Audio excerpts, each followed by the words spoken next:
আমরা ঐক্যবদ্ধ হলাম। আল্লাহ বললেন তোমরা মুসলমান যদি ঐক্যবদ্ধ হও, আমি আল্লাহ ঘোষণা দিলাম তোমাদের সমাজটা শান্তির সমাজ হয়ে যাবে। সমাজের মধ্যে, রাষ্ট্রের মধ্যে কোনো দুর্নীতি থাকবে না, কোনো অন্যায় থাকবে না, রাষ্ট্রের টাকা বিদেশে পাচারও হবে না। আল্লাহ বললেন তোমরা মুসলমান, তোমরা যদি ঐক্যবদ্ধ হয়ে যাও সবাই, আমি তোমাদের মাথার উপরে সুন্দর, দিনদার, পরেজগার, ইসলামিক তোমাদের নেতা আমি আল্লাহ নিযুক্ত করে দিব। তাহলে এরকম সমাজ সবাই চাইতো। আমি কি বলবো কিভাবে হবে? কিভাবে হবে শুনুন। প্রথম নম্বর সত্য, আল্লাহ বললেন বিশ্ব মুসলিম উম্মাহের ঐক্য। আমি যে আমার বিষয় বলেছি, আমরা সবাই ঐক্যবদ্ধ হব কিভাবে? ঈমানের দাবিতে কোরআনের ছায়া তলে। কি বললাম কথাটা? ঈমানের দাবিতে কোরআনের ছায়া তলে আমরা ঐক্যবদ্ধ হব, এক হব। আজ থেকে কেউ নিজেদের মধ্যে ভেদাভেদ করব না। সবাই রাজি? আল্লাহ কবুল করুন, আমিন। আমার ভাইরা, এই কথাগুলো অন্তরের মধ্যে ঢুকায় নেন যে উমুক হুজুর এসেছিলেন, মুফতি আতিক বিন আব্দুর রাজ্জাক, উনি কি কি কথা বলে গিয়েছেন। এই কথাগুলো, মূল কথাগুলো স্মরণ রাখতে হবে। আগামীকালকে সকালে যেন মানুষের সামনে, বাজারে, চায়ের স্টলে, বাড়িতে যেন আলোচনা আপনারা করতে পারেন না উনি বিষয় ভিত্তিক শিক্ষামূলক কথা বলে গেছে, ঠিক না বেঠিক? আলোচনা করে গেছে এবং কোরআন হাদিস এবং দলিল ভিত্তিক কথা বলে গেছে।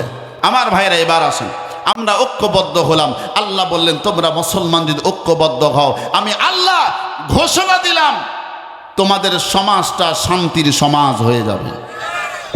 সমাজের মধ্যে, রাষ্ট্রের মধ্যে কোনো দুর্নীতি থাকবে না, কোনো অন্যায় থাকবে না, রাষ্ট্রের টাকা বিদেশে পাচারও হবে না। মনে হয় আপনাদের রাষ্ট্রের টাকা বিদেশে পাচার হয় না? হয়েছে? কম না বেশি? আল্লাহু আকবার।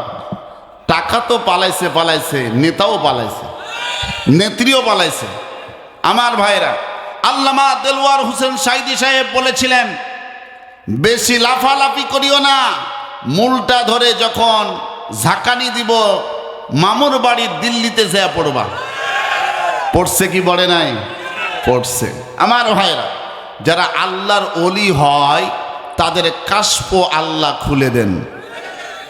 তাদের কাশফ আল্লাহ কি করেন? অন্তরটাকে খুলে দেন, আর তাদের কথাগুলো সঠিক হয়ে যায়।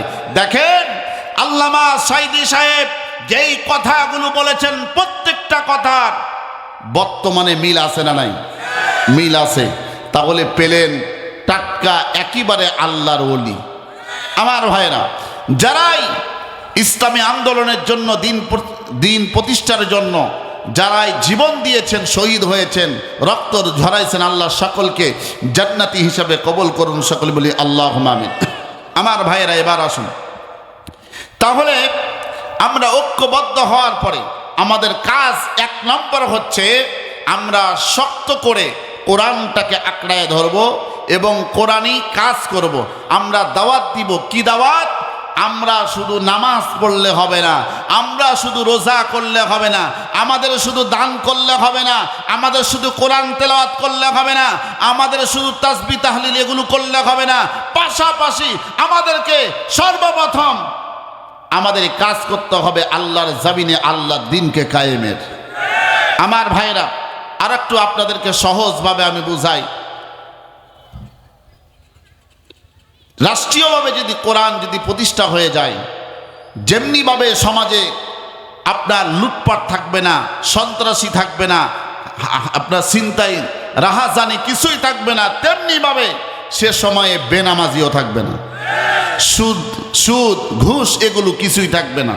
সমাজটা শান্তি দ্বারা পরিপূর্ণ হয়ে যাবে। আমি আপনাদের পত্রিকার মাধ্যমে যেটা পড়েছি সেটা বলতেছি। ইসলামিক দল বাংলাদেশে এমন আছে, সেই দলের পক্ষ থেকে ঘোষণা দেওয়া হয়েছে প্রত্যেককে 10 লক্ষ টাকা করে দেওয়া হবে। হ্যাঁ, এরকম শুনেন নাই? সেটা কোন দল থেকে ঘোষণা দেওয়া হয়েছে বলতে পারবেন? জি, রাইট। আমার ভাইরা, আমার বন্ধুরা, তাহলে যেই দলের মাধ্যমে, যে ইসলামিক যারা দল ইসলামকে যারা প্রতিষ্ঠা করতে চায়, তাদের মাধ্যমে যদি প্রত্যেকটা মানুষ স্বাবলম্বী হওয়ার জন্য যদি সুযোগ থাকে, এমনিতেই সমাজে রাষ্ট্রে যদি চিন্তায় আপনার খুন গুম এরপরে আপনার দুর্নীতি না যদি থাকে, সে সমাজটা এমনিতেই সোনার সমাজ হয়ে যাবে। ঠিক না বেঠিক? আমার ভাইয়েরা, আর একটা সহিহুল মুসলিম শরীফ থেকে আর একটা হাদিস শোনায়। হযরত ওমর রাদিয়াল্লাহু তাআলা আনহু, আর একজন সাহাবী জান্নাত প্রাপ্ত হযরত আলী রাদিয়াল্লাহু তাআলা আনহু, নাম শুনছেন? দুইজনই কি জান্নাত প্রাপ্ত সাহাবী? ঠিক না বেঠিক? হযরত ওমর রাদিয়াল্লাহু তাআলা আনহু তিনি রাজভান্ডারে বসে আছেন।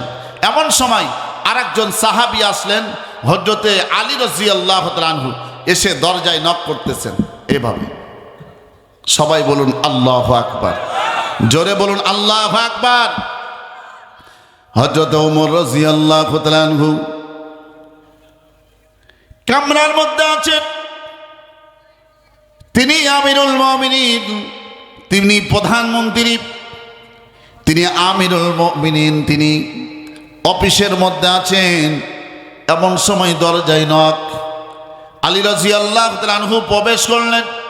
দরজায় নক করার পরে বললেন, আসসালামু আলাইকুম ওয়া রাহমাতুল্লাহ। এরপরে দরজাটা খুলে দেওয়া হলো। ওমর রাদিয়াল্লাহু তাআলা আনহু বললেন, আলী তুমি আসো। আলী রাদিয়াল্লাহু তাআলা আনহু প্রবেশ করলেন ভিতরে।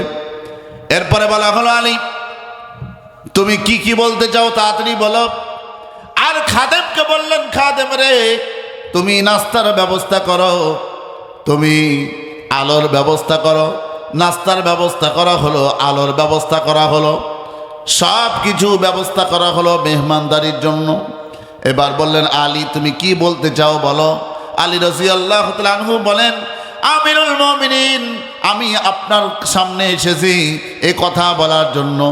আমি রাষ্ট্রের কোনো কথা বলবো না আজকে, রাষ্ট্রকে নিয়ে কোনো কথা বলবো না, রাষ্ট্রকে নিয়ে কোনো পরামর্শ করব না। তাহলে কি বলতে চাও তুমি?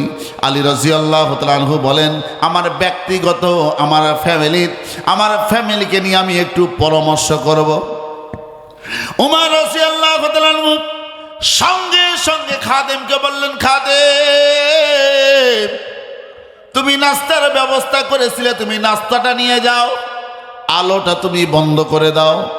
এই কথা শোনার পরে আলী রাদিয়াল্লাহু তাআলা আনহু বলেন, আমিরুল মুমিনিন, আপনি আমাকে সম্মানিত করলেন। আমি আপনার রাষ্ট্রের একজন মন্ত্রী, আপনার রাষ্ট্রের আমি একজন গুরুত্বপূর্ণ পদের একজন লোক, আমি একজন মন্ত্রী, আর আপনি আমাকে সম্মান দিলেন, আলোর ব্যবস্থা করলেন, নাস্তার ব্যবস্থা করলেন, আবার আপনি অপমান করতেছেন, আপনি নিয়ে চলে যাচ্ছেন।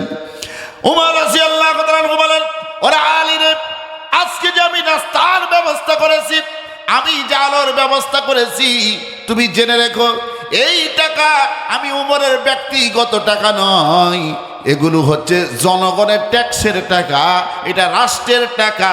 এই টাকা দিয়ে আজকে এই মেহমানদারি, এই আলোর ব্যবস্থা করা হয়েছে।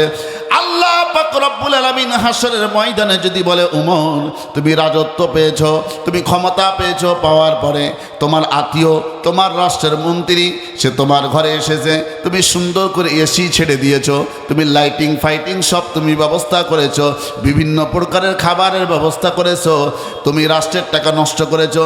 আমি আল্লাহ পাক রব্বুল আলামিন এই জন্যই শুধু আজকে তোমাকে আমি জাহান্নামে দিয়ে দিলাম।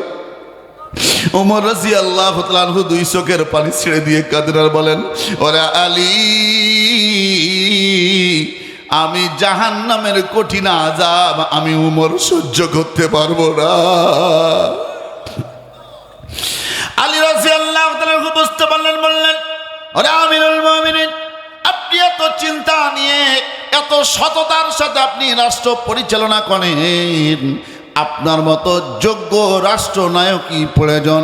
আজকে ও বাংলার মুসলমানের আমি বলতে চাই, ওরকম উমরের মতো, আলীর মতো, উমরের মতো আমাদের সমাজে যদি নেতা যদি তৈরি হয়, এমপি মন্ত্রী যদি পাওয়া যায়, রাষ্ট্রপতি যদি পাওয়া যায়, প্রধানমন্ত্রী যদি পাওয়া যায়, আল্লাহর কসম করে বলি, একবার আল্লাহ আল্লাহর কসম করে বলি 2 বার, আল্লাহর কসম করে বলি 3 বার, সমাজের মধ্যে রাষ্ট্রের মধ্যে চুল পরিমাণ কোনো অন্যায় থাকবে না, জুলুম থাকবে না, চিন্তাই থাকবে না, অশান্তি থাকবে না, সমাজটা শান্তি দ্বারা পরিপূর্ণ হয়ে যাবে। জোরে বলেন ঠিক না ব্যাঠিক? ও মুসলমান ভাইরা, এমন শান্তির সমাজ কোন কোন আল্লাহর বান্দা চান? আমরা মুসলমান ঐক্যবদ্ধ হওয়ার পরে আমরা সামনে এরকম আমরা ইসলামিক সমাজ আমরা উপহার দিতে চাই, যে সমাজের মধ্যে শান্তির সমাজ হবে, ইসলামিক সমাজ হবে। আবার 2 হাত উঠায় আল্লাহকে দেখায় দেই। আমরা সবাই চাই, আমার ভাইয়ের, আমরা সবাই চাই। হাত উঠান, টন টন করে হাত উঠান। এবার মসজিদটা বন্ধ করেন, বন্ধ করেন, একটু নামান। মা বোন আপনারাও রেডি হন, এভাবে মুষ্টি বন্ধ করার পরে একটু নিচে নামান। মা বোন আপনারাও করেন, এবার করেন, গলাটা পরিষ্কার করেন। লিল্লাহে তাকবীর, হাত নামাই, একটু নামাই। লিল্লাহে তাকবীর, আবার হাত নামাই। লিল্লাহে তাকবীর। কোরআন সুন্নাহ যেখানে, তাফসীর মাহফিল যেখানে, ইসলামী সমাজ যেখানে, ইসলামী রাষ্ট্র যেখানে, লিল্লাহে তাকবীর।